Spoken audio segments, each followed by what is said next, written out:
Ya, Shalom. Sumpah, saya tidak tahu apa obat sakit jiwa mereka ini, karena saya bukan dokter jiwa dan saya tidak peduli juga dengan kejiwaan orang. Tetapi saya tahu apa akibatnya. Ada netizen komentar begini, Abi, ini setelah Abi siram dengan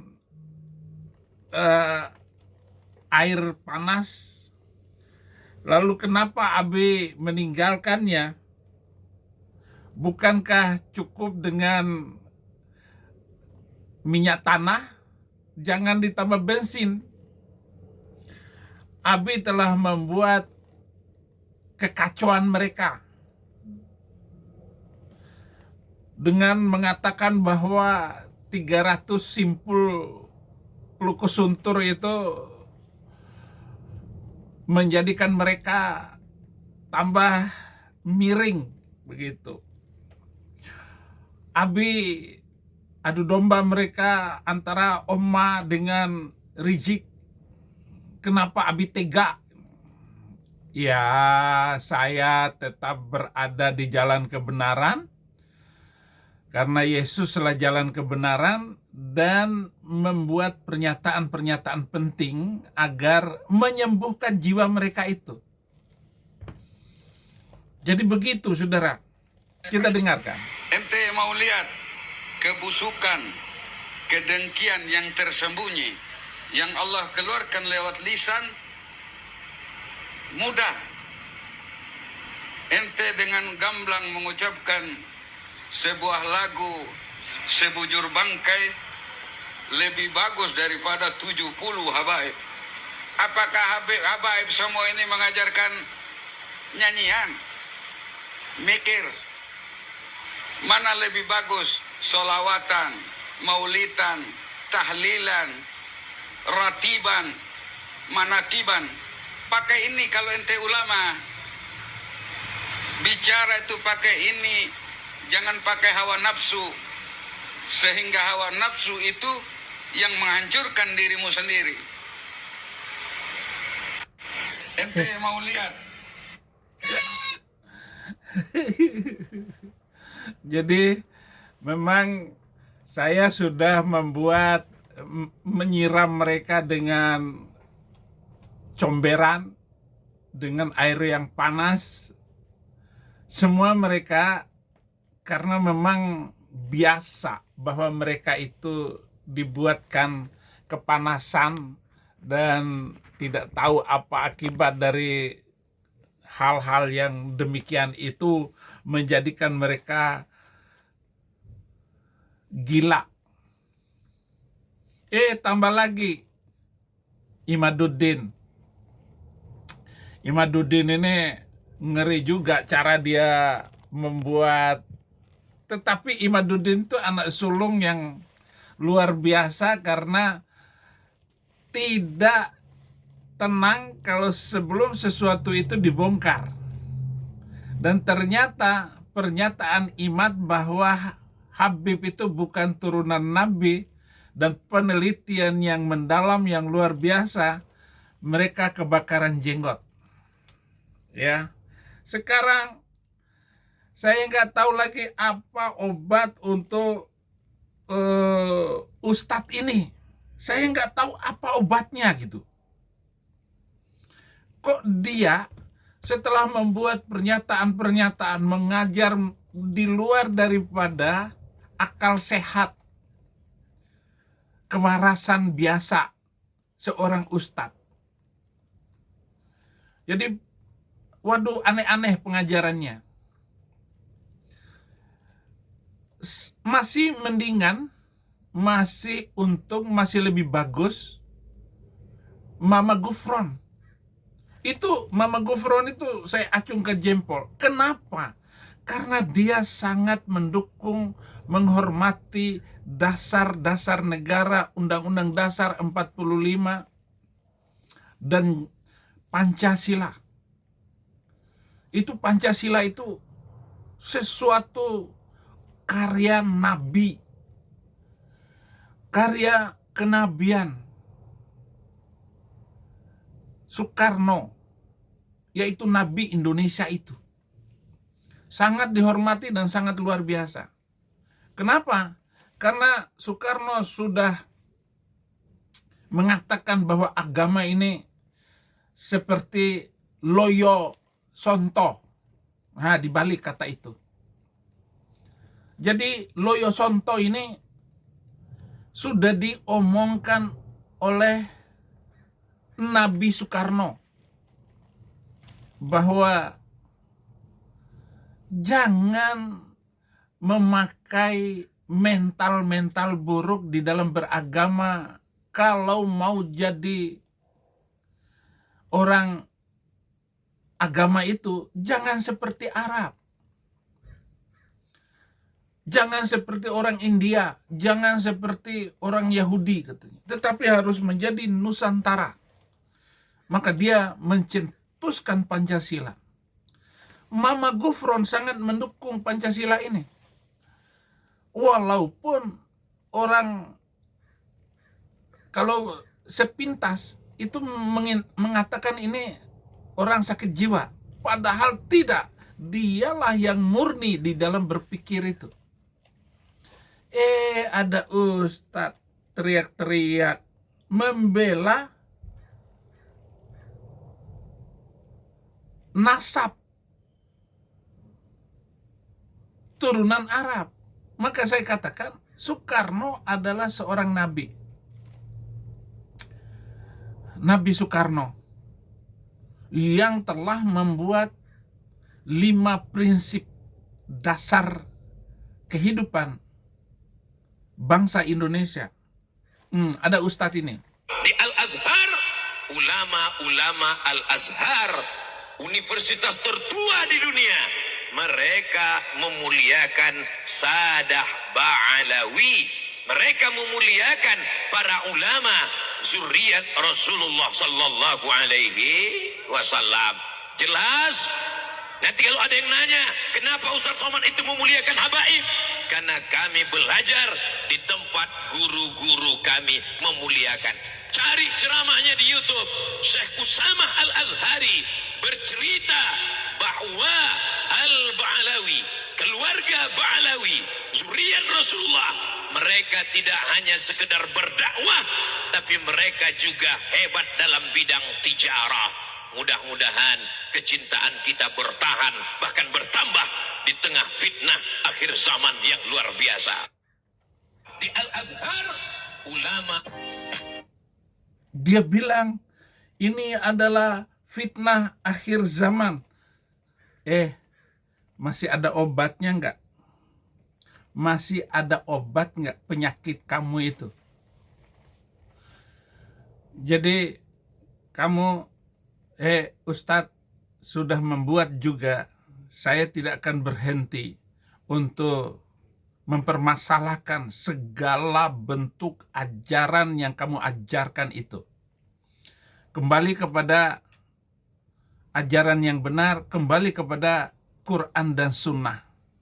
Jangan asal jeplak mulut, lalu menjadi provokator dengan mendukung orang-orang yang mau menjajah bangsa ini dengan nasab, dengan keturunan dan mengaku-ngaku darah suci, darah Kanjeng itu. Berhenti, orang itu pembohong, berani tes DNA. Dan saya yakin kalau kamu juga tes DNA, jangan-jangan teori Darwin itu akan muncul dalam hasil tes DNA kamu. Mat. Ini Ustadz ini apa, saudara-saudara? Sangat tidak berkompeten. Saudara-saudaraku yang seagama, sekeyakinan dengan saya, jangan dulu menuduh saya dengan sebuah provokasi ataupun kebencian karena sudah masuk Kristen. Bukan. Kalau Anda nggak bisa mengerti apa yang disampaikan si ustadz ini, bahkan seluruh ustadz, jangan komentar. Anda kalau tahu rencana tersembunyi, karena saya dulu adalah orang sekeyakinan dengan mereka, dan saya tahu pola pikir mereka, saya tahu arah mereka hidup, dan tujuan dari mereka hidup di sini nih. Anda harus tahu. Anda harus mengerti bahwa mereka sedang memasang jerat untuk menghancurkan kita semua. Bahwa mereka sedang menyembunyikan rencana-rencana busuk. Bagaimana Anda kan tahu bagaimana antara Israel dengan Arab. Anda tahu semuanya. Bahwa sampai sekarang Israel hidup dalam ketakutan. Mereka berada di pinggir jurang dan kapan-kapan didorong jatuh. Dan Anda tahu betapa dalamnya itu jurang. Jurang itu nggak ada titik, nggak ada titiknya. Terus entah berapa ratus kilometer ke bawah itu, betapa mengerikan hidup sebagai orang Israel. Nah, kira-kira itulah jebakan-jebakan yang disiapkan itu kepada Anda semua. Hanya karena saya ngomong seperti itu, ya omong dibalas omong dong. Jangan omongan saya dibalas omon-omon.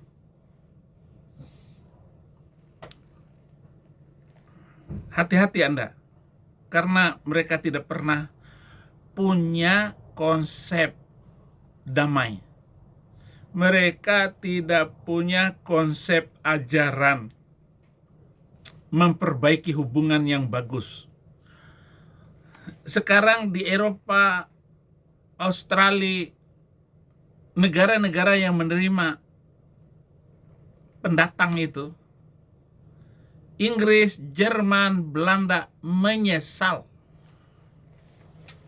telah menerima mereka.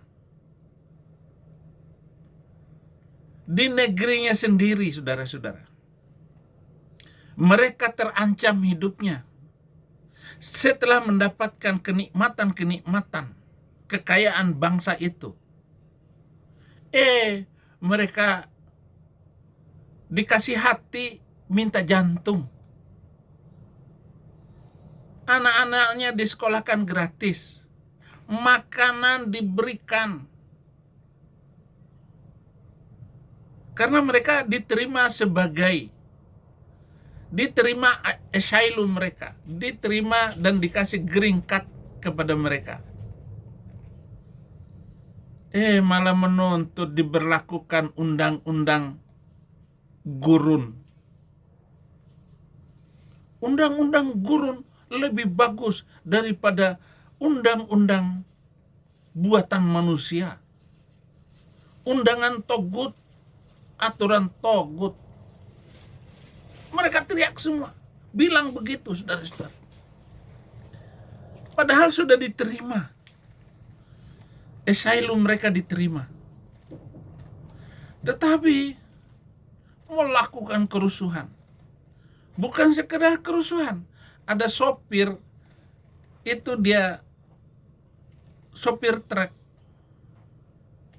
Mereka, satu orang sopir, itu dia lindas dalam pesta di jalan raya di Prancis.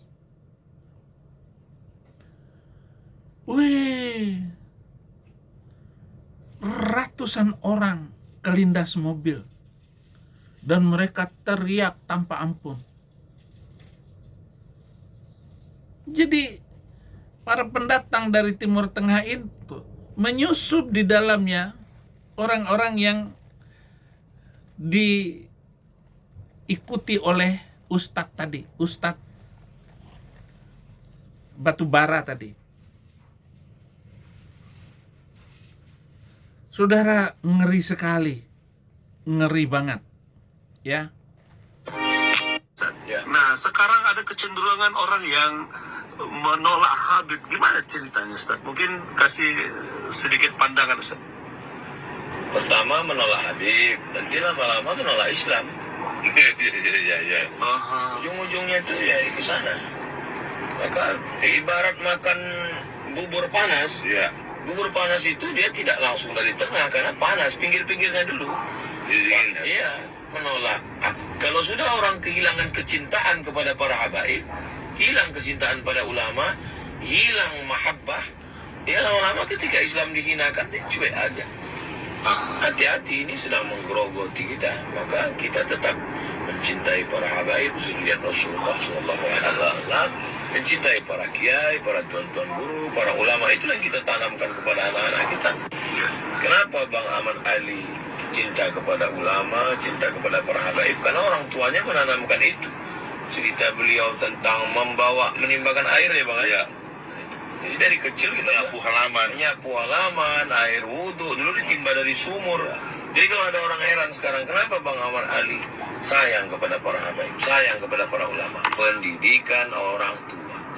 Sekarang yang menanamkan kebencian kepada para habaib, para ulama yang sekarang, lihat nanti 20-30 tahun akan datang, gimana anaknya? Nauzubillah, bisa-bisa ateis. Tidak lagi ada mahabbah, tidak lagi ada cinta. Hubungan kita ini kan cinta, kasih sayang. Sayang kepada ulama. Matamu, kamu nggak mikir, nggak lihat apa kelakuan mereka selama ini dan apa yang diajarkan oleh mereka. Weh, Dus, kamu nggak sadar itu bangsa ini menjadi kacau begitu, demo di mana-mana, kekacauannya itu luar biasa. Ini sudah batu bara pula kamu ini. Bara itu panas.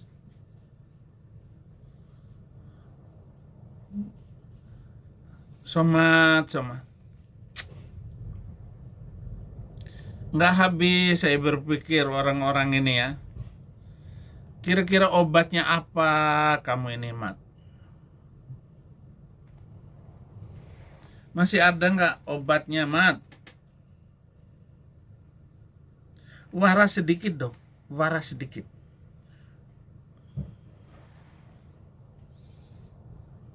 Mau ngomong apa lagi kita ini, saudara-saudara? Nggak tahu saya harus berbicara apa. Masih ada nggak dokter jiwa yang menyembuhkan mental bangsa ini? Kalau begini terus,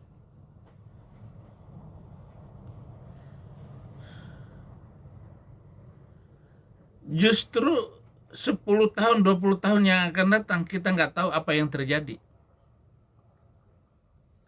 Apakah akan terpisah NKRI ini menjadi negara Papua, negara Minahasa, negara Dayak,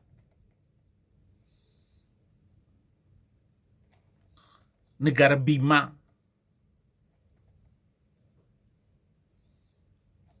Kamu nggak tahu apa pecah belah yang mereka lakukan, adu domba yang mereka lakukan. Mereka itu munafik semua, Mat.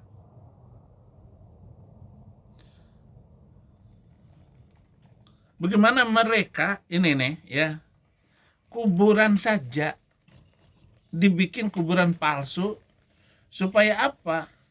Mereka punya kesempatan untuk merubah sejarah. Tokoh-tokoh pahlawan-pahlawan dikasih nama kasih nama mereka. Bagaimana cara kamu mencintai itu?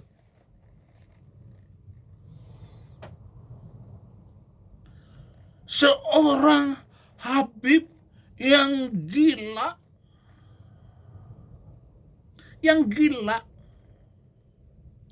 maksiat, nggak pernah ibadah, itu lebih baik daripada 70 kiai pribumi. Oh, rasain lo. Tiba-tiba kamu datang jadi pembela mereka. Si Anies mau mengangkat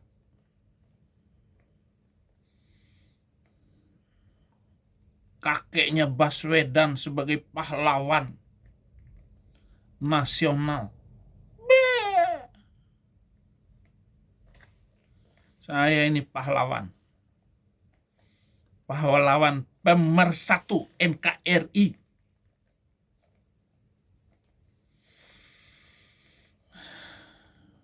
Ya, mereka memang mayoritas sih.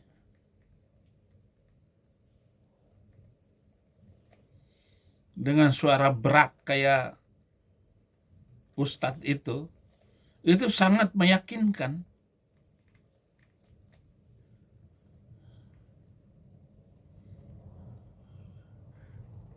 Telur ayam di perutnya masih bisa dijual langsung sama dia. Telur.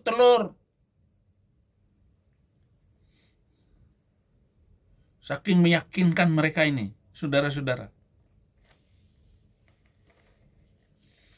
Bagaimana Nabi kita diperjalankan dari satu tempat sampai ke sana dengan menunggang kuda putih.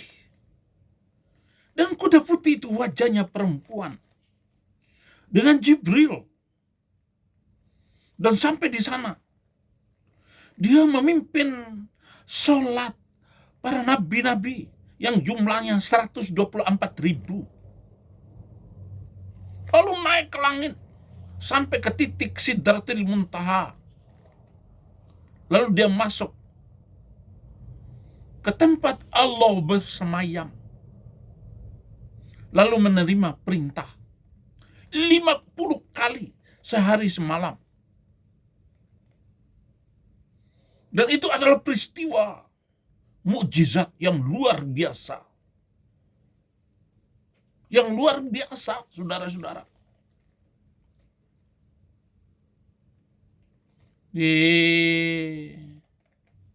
Saksinya siapa? Manusia nggak pernah ngeliat. Lu baca sejarah bahwa malam itu beliau tidur bersama Ummu Hani. Cinta pertamanya beliau. Tetapi oleh pamannya dikawinkan dengan orang lain.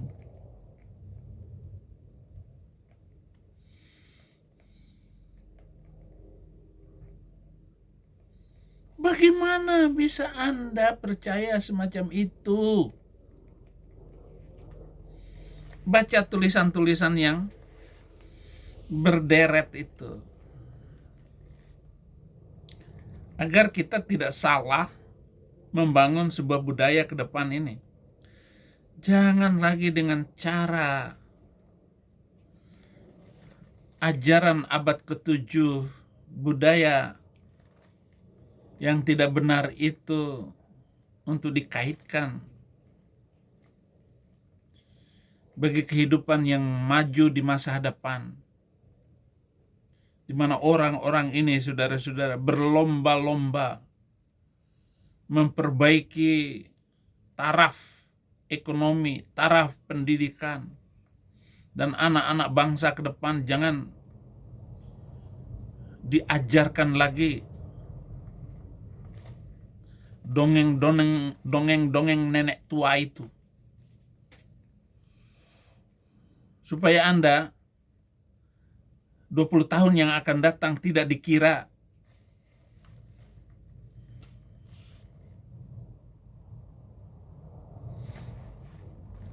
Sudah begini nggak ada obatnya lagi.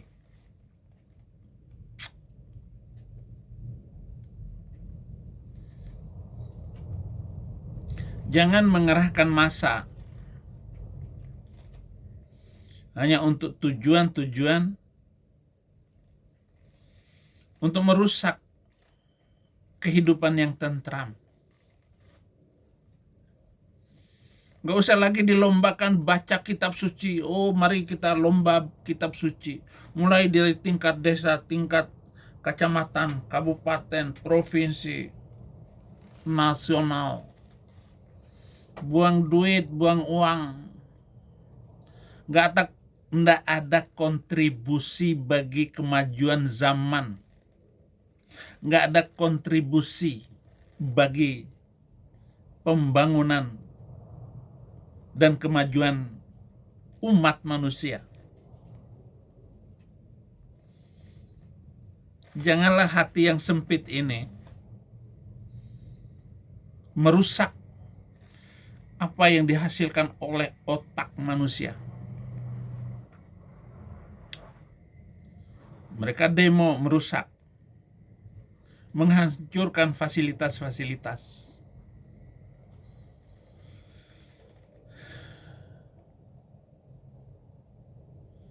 Jadi silakan berobat dulu ya. Kiai-kiai berobat dulu. Coba cek emisi Anda itu.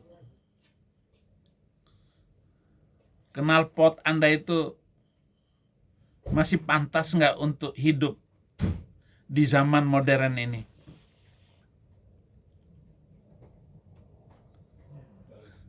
Mari sama-sama kita waras. Terima kasih. Tuhan memberkati.